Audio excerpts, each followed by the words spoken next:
देखिए, सबसे बड़ा है हर एक राजनीतिक दल के लोगों को इंसान होना ज़रूरी है। हिंदू, मुसलमान, सिख, ईसाई से और जाति से ज़्यादा इंसान होना ज़रूरी है। हम सब इंसान बने और इंसानों को जोड़ें, वो ज़्यादा ज़रूरी है। कोई व्यक्ति किसी आस्था के में दुर्गा पूजा में कोई उद्दंड व्यक्ति ढेला फेंक देता है, कोई मस्जिद में जाकर, ये आस्था का विषय है। किसी के आस्था पर मत ठेस पहुंचाइए। कोई भी इंसान जरूरी है। लोग अपने घर में तोता पालता है, वो बीमार हो जाता है, उसका माँ बाप दादा दादी सब दुखी हो जाता है, और इंसान के साथ ऐसा भेदभाव, ये अच्छा बात थोड़ी है। समाज में आगे बढ़ना है। आज देश जो है, रतन टाटा का डेथ हो गया तो पूरा देश मरमाहत था। क्यों मिल रहा था? वो अच्छे इंसान थे। ये कोई थोड़ी जान रहा है रतन टाटा किस जाति के हैं। पनोरमा ग्रुप, जो सोचता है वो करता है। आपके अपने सपनों का आशियाना।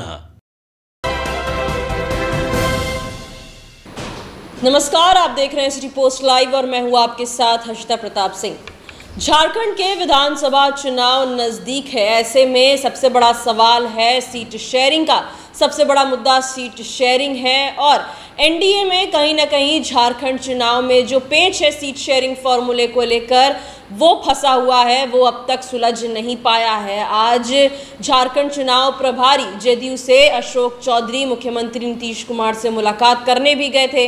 नीतीश कुमार ने अशोक चौधरी को तलब किया था फीडबैक लेने के लिए, और इस बैठक के खत्म होने के बाद अशोक चौधरी बड़ा बयान देते नजर आए हैं। उन्होंने साफ कहा है कि अभी भाजपा के साथ सीट शेयरिंग फॉर्मूले को लेकर सहमति नहीं बन पाई है। झारखंड चुनाव को लेकर तैयारी भाजपा और जेडीयू दोनों कर रही है। अशोक चौधरी ये भी कहते नजर आए हैं कि एनडीए के साथ ही चुनाव लड़ना है, ये बात तय है, लेकिन अब तक जो सीट शेयरिंग का फॉर्मूला है उसको लेकर भाजपा और जेडीयू में सहमति नहीं बन पाई है। बड़ा बयान है ये अशोक चौधरी का। क्या कुछ कह रहे थे, पहले आप वो सुने। मुख्यमंत्री साहब मिले हैं, मीटिंग हुई है, क्या बात हुई है? झारखंड पे हम लोगों का चर्चा, भारतीय जनता पार्टी के साथ चर्चा में हमारे शीर्षस्थ नेता संजय झा जी, माननीय मंत्री रविंद्र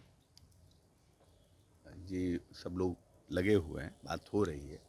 भारतीय जनता पार्टी के चुनाव लड़ना है, इसमें कहीं कोई संदेह नहीं है। डीए के साथ रहना है, इसमें भी कोई संदेह नहीं है। अब हम लोग कितनी सीटों पर लड़ते हैं, कौन कौन सीटें हैं, उस पर चर्चा चल रहा है, फाइनल स्टेज में है। लेकिन लड़ेंगे साथ में? हाँ हाँ, साथ। 2 सीट की बात करिए, क्या सर ये अभी चर्चा चल रही है। अच्छा, बिहार में भी जो 4 सीटों पर उपचुनाव होना है, उससे लेकर भी आपकी पार्टी तैयार है पूरी तरह से? हाँ हाँ, हम लोग चलेंगे। हम लोग बेलागंज लड़ेंगे, मजबूती से बेलागंज लड़ेंगे। बाकी इमामगंज मांझी जी का है और 2 सीट भारतीय जनता पार्टी का है। लेकिन प्रशांत किशोर भी कह रहे हैं कल वो सभी कैंडिडेट को अनाउंस कर देंगे। हाँ तो ठीक है, तो अच्छा है ना भाई। तो पार्टी बनाए तो बिना कैंडिडेटे के पार्टी चुनाव लड़ेंगे। कैंडिडेट तो अनाउंस करना ही नहीं पड़ेगा, सबको करना पड़ेगा, वो भी अपना ताकत देखेंगे। 13 सीट की बात आपके झारखंड के प्रदेश अध्यक्ष ने कही थी कि हमने चिन्हित किया है मुख्यमंत्री को, उसका जो लिस्ट है दिया है।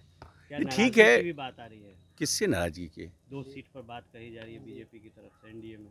नहीं, नाराजगी क्या, हम तो कह रहे हैं कि हम लोग भारतीय जनता पार्टी के साथ लड़ेंगे चुनाव। तो उसमें नाराजगी का कहा है? नाराजगी रहता तो हम कहते क्या कि हम भारतीय जनता पार्टी के साथ लड़ेंगे। 2 सीट जो अगर बीजेपी देती है तो सीट बात हो रही है, आपका नतीजे पर मत पहुंचिए।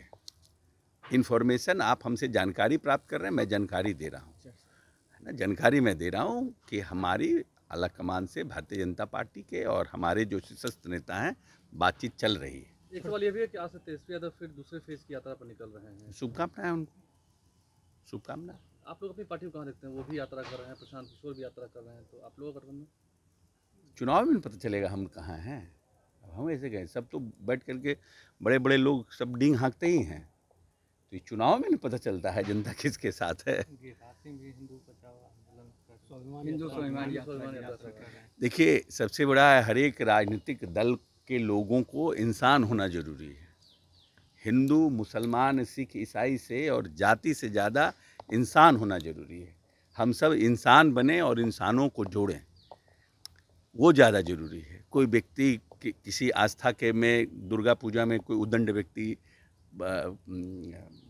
ढेला फेंक देता है, कोई मस्जिद में जाकर, ये आस्था का विषय है। किसी के आस्था पर मत ठेस पहुंचाइए। कोई भी इंसान जरूरी है।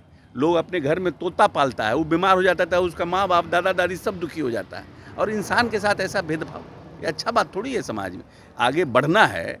आज देश जो है, रतन टाटा का डेथ हो गया तो पूरा देश मरमाहत था। क्यों मिल रहा था? वो अच्छे इंसान थे। ये कोई थोड़ी जान रहा है रतन टाटा किस जाति के हैं। इंसान बनना ज़्यादा जरूरी है। एक और झारखंड चुनाव है, वहीं दूसरी ओर बिहार में विधानसभा उपचुनाव भी होने वाले हैं। उपचुनाव को लेकर जल्द ही घोषणा भी होने वाली है। ऐसे में 4 सीटों को लेकर जहां एक और जीतन राम मांझी उन्होंने इमामगंज से अपना ताल ठोक दिया है, तो वहीं बेलागंज से चुनाव लड़ने की बात अशोक चौधरी ने कही है। तो वहीं 2 सीटों पर भाजपा चुनाव लड़ने वाली है। उपचुनाव को लेकर घोषणा जल्द होने वाली है, उसको लेकर ही अशोक चौधरी का बड़ा बयान था। तो वहीं झारखंड विधानसभा उपचुनाव को लेकर भी अशोक चौधरी बड़ा बयान देते नजर आ रहे थे। मुख्यमंत्री नीतीश कुमार ने उन्हें आज तलब किया था, बैठक हुई है, जिसके बाद अशोक चौधरी का ये बयान सामने आया है। उन्होंने कहा कि अभी चर्चा चल रही है, अभी कोई फाइनल डिसीजन नहीं लिया गया है सीट शेयरिंग को लेकर। भाजपा कितने सीटों पर झारखंड में चुनाव लड़ेगी, जदयू कितने सीटों पर चुनाव लड़ेगी, इस बात को लेकर अभी चर्चा जारी है। लेकिन अशोक चौधरी के बयान से ये साफ था कि अभी भी कहीं ना कहीं झारखंड चुनाव को लेकर एनडीए में पेच फंसा हुआ है। कहीं ना कहीं अशोक चौधरी भी अभी क्लियर नहीं है कि कितने चुनाव को लेकर सहमति बन पाएगी, इसीलिए कुछ भी ठोस तरीके से कहने से बचते नजर आ रहे थे। अब झारखंड का चुनाव नजदीक है, सीट शेयरिंग के फॉर्मूले को लेकर एनडीए में पेच फंसा हुआ है, सहमति नहीं बन पा रही है। कब तक ये सहमति बन पाती है, कितने सीटों को लेकर भाजपा जदयू के बीच में फैसला हो पाता है, ये देखने वाली बात होगी। फिलहाल इस खबर में इतना ही। आप आगे की खबरों के लिए देखते रहिए सिटी पोस्ट लाइव। धन्यवाद।